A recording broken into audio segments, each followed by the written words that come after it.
My wife has a removable face. I've never glimpsed what lies beneath it, but my best friend has. Samantha told me about it on our third date right after I'd eaten her out. We were watching a movie on her couch when I made my way upwards to kiss her. She whipped her hand in front of my face and blocked me. "There's something you need to know," she said. I braced myself. Here it comes. I'm not ready for a relationship. Nothing to do with you, of course. It was the absolute last thing that I wanted to hear, because I was already crazy about her. "Okay," I said. "I have a removable face. That's a new one." "You have a what now?" I was about to laugh, but she was wearing a deadly serious expression. "I have a removable face. Is that like a metaphor or something?" "No. My face is literally removable. Look, closely." She lifted her chin and traced her jawline with a finger. "You can see the seam." After admiring how beautiful her neck was for a dizzying moment, I leaned in for an inspection. It was very hard to see, but it did look like there was a slightly unnatural transition there from her face to her throat. I grew dizzier as a dozen questions rushed into my brain. "Don't bother asking why or how or anything like that," said Samantha. "I can't tell you that. If that's going to be a problem, you should leave now. I'm letting you know this because I like you, and I want to take the next step, but this is non-negotiable." "Okay," I said, unsure of what was happening. "Not a problem. So what? You have a removable face. Who cares? It looks good. There's something else. Once a day, usually in the evening, I have to remove the face and disinfect the inside of it. If I don't, it will rot. This takes about an hour, give or take, depending on how my day went. During this time, you must never ever look at my real face. Never. Do you understand?" Yes, got it. Don't ask about it.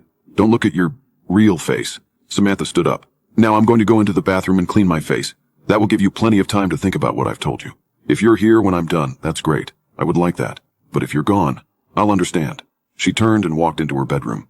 I sat in stunned silence as I heard the bathroom door close. I gave the thing some serious thought. It was possible that it was a joke of some kind. It was possible that it was a delusion. Was it possible that it was true? Well, it was certainly possible to transform an actor's face with movie makeup, so I supposed it was possible that Samantha wore a removable face every day. Maybe she had had a horrible accident where her flesh had been mangled. Maybe her face had been melted by acid or burned by fire, or the skin shorn off by heavy machinery. If it had, I would never know because she would never tell me, and I would never see it. I pictured a face of raw, naked muscle, rotting away. Could I kiss her if that was what I was kissing? But wasn't that what we all were under the skin? Just muscle and bone and blood and squishy organs. I paced around the living room, running my hand through my hair. I liked Samantha a lot. She was smart and funny and beautiful. But was that beauty real? Did it count? Did it matter if it was real or not? Was I being superficial, even worrying about it? When she came out of the bathroom, I was still there. I looked at her face. She smiled and I was in love. We dated. We moved in together. We decided to get married.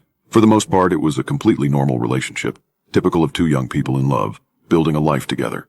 During the day, it was easy to forget about the face altogether. It looked natural enough, and only in certain positions, in certain light, was there ever any indication that it wasn't natural. But every night was the same. Samantha would close herself in the bathroom, sometimes for an hour, sometimes for 2, and clean the inside of her face. The curiosity never left me. I would sit there and wonder what was under that face. I came so close to barging in on her a few times, but I never did. I did occasionally ask her about it. About what, if anything, had happened. About how it was possible to make the removable face look so real. About what it really looked like underneath.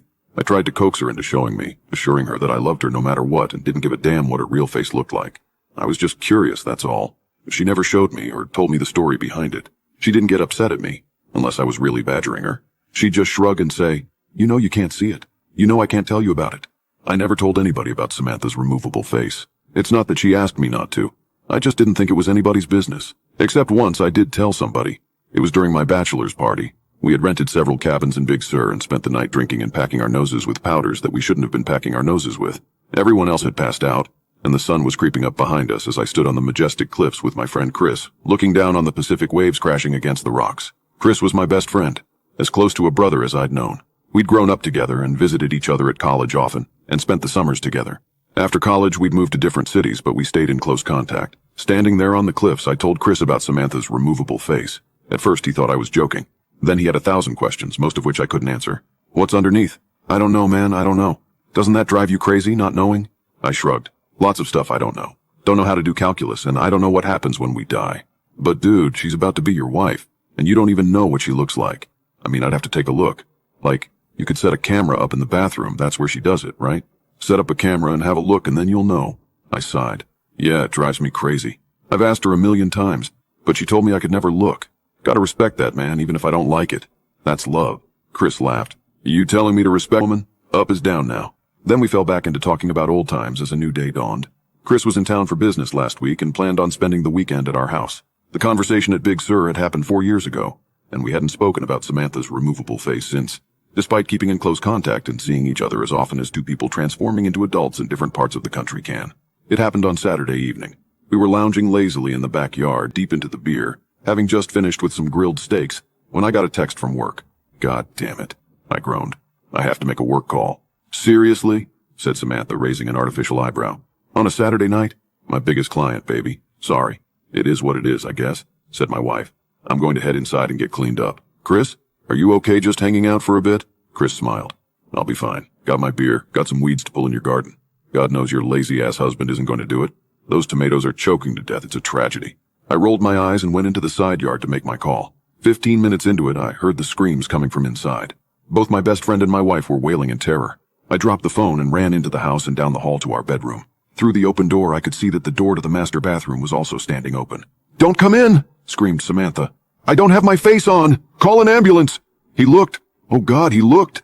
She sounded desperate and truly horrified.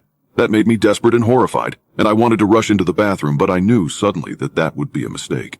I knew suddenly that Samantha didn't want me to look at her real face, not out of a sense of vanity, but for my own safety. Chris staggered backwards out of the bathroom. He was holding a straightened-out paperclip, which he had used to pick the privacy lock. Now he was stabbing it again and again into his eyes, shouting gibberish. He was clearly in the depths of madness, and it turned my stomach to see him mutilate himself.